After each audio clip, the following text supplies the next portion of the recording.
Bismillahirrahmanirrahim. Alhamdulillahirabbil alamin wa bihi nasta'inu 'ala umuri dunya waddin. Wassalatu wassalamu 'ala asyrofil anbiya'i wal mursalin. Yang terhormat dosen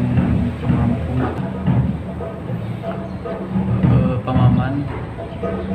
Baik, saya akan di sini sedikit membahas terkait yang kemarin, yaitu bahasan dari ilmu ma'ani atau bahasan dari ruang lingkupnya ilmu ma'ani. Jadi yang pertama itu adalah khobar dan insya. Saya di sini akan sedikit memaparkan pengertian khobar. Pengertian khobar adalah kalam khobar atau khobar. Kalam khobar adalah pembicaraan yang mengandung kemungkinan benar atau bohong semata-mata dilihat dari pembicaraannya itu sendiri. Nah, jadi kalau kalam khobar itu kita seakan-akan tahu bohong atau tidaknya seorang pembicara itu tahu dalam kalam khobar. Sedangkan fungsi kalam khobar itu ada satu pada jumlah fi'liyah. Kalam khobar berfungsi sebagai at-tajadud wal husud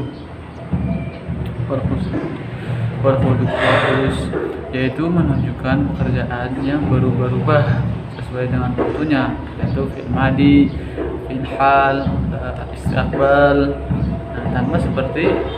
tanpa disertai sebab yang mempengaruhinya. Dan jadi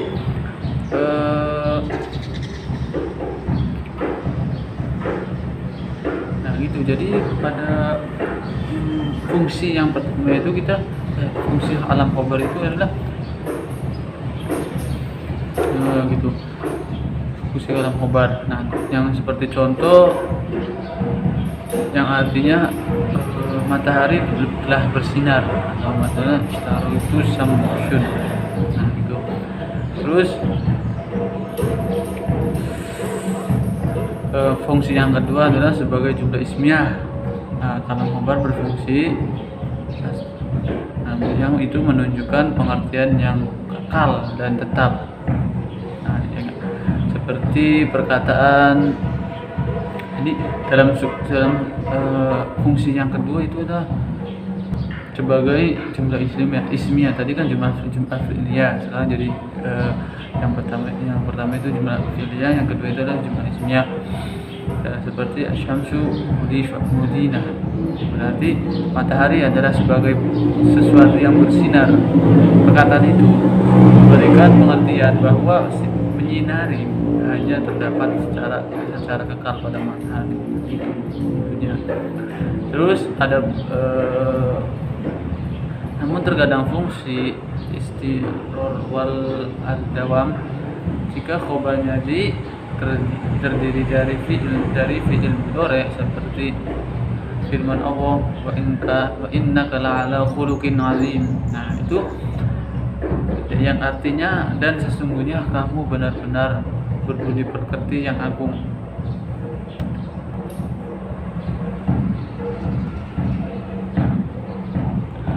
Nah, gitu. Jadi pada tadi kalimat yang difirmankan oleh Allah Subhanahu wa Ta'ala itu yang dimaksudkan. Nah, terus itu pun cara-cara menyampaikan kalam khobar.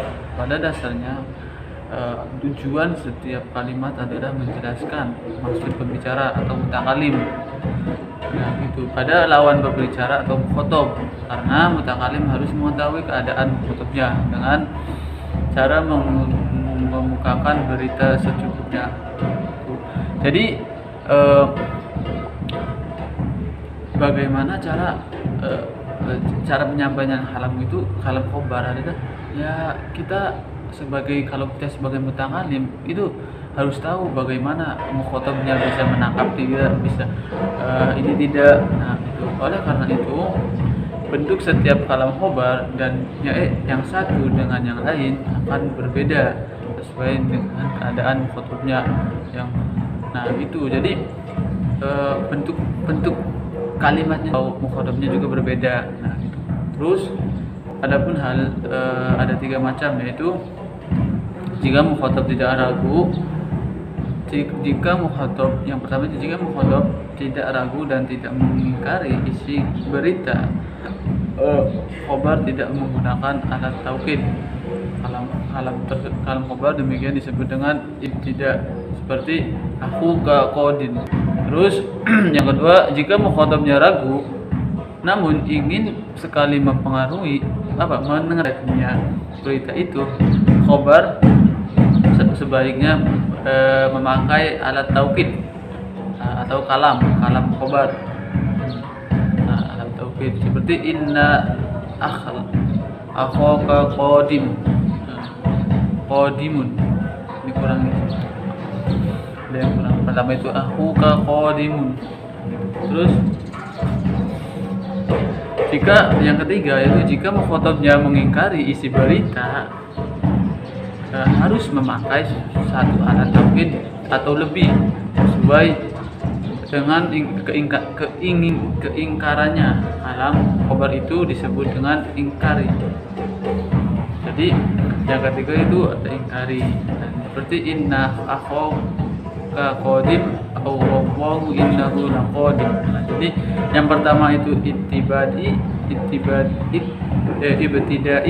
yang kedua talabi, yang ketiga itu ingkari. Itu cara-caranya menyampaikan kalam khobar. Terus pengertian insya. Insya itu membangun, adalah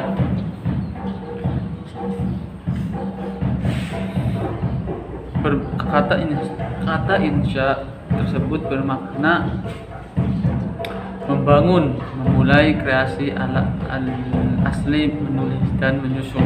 Insya sebagai kebalikan dari khobar, merupakan bentuk kalimat yang setelah kalimat. Namun tersebut dituturkan kita tidak bisa menilai benar atau dusta. Hal ini dibedakan dengan sifat kalam khabari yang bisa dinilai sebagai benar atau dusta. Dalam terminologi kalam insya ialah suatu kalimat yang tidak bisa disebut baik benar dan dusta. Jika seorang mutakallim mengucapkan suatu kalam insya, mukhatab tidak bisa menilai bahwa ucapan mutakallim itu benar atau dusta. Jadi pada kalam insya juga kita tahu bagaimana bedalah kebalikannya dari tadi kalam khobar. Jadi kalau kalam insya itu kita belum tahu bahwa dia yang pembicara itu berberita bohong atau tidaknya gitu. Terus macam-macam kalam insya, yaitu insya talabi, yaitu insya yang mendekati atau matlub yang tercapai sebagai terjadi tertentu. Jadi itu macam-macam insya talabi juga ada tiga yaitu amr, yaitu menghendaki perbuatan dan tingkatan yang tinggi. Gitu. Terus yang kedua yaitu fil amr, hendak. Terus yang ketiga isim fil amr. Terus adapun yang kedua itu insya ghairu talabi. Insya ghairu talabi juga yaitu kalimat yang di dalamnya tidak menghendaki suatu permintaan. Gitu. Jadi beda dari yang insya talabi. Adapun yang talabi itu ada dua, al-mad di sini saya menyampaikan cuma ada dua dulu. Al-mad wal adam menggunakan kata nikma, bisa dan habaz. Terus yang kedua syighul kebanyakan menggunakan syighul fi'il madi. Mungkin cukup sekian dari saya. Wabillahi taufiq wal hidayah. Wassalamualaikum warahmatullahi wabarakatuh.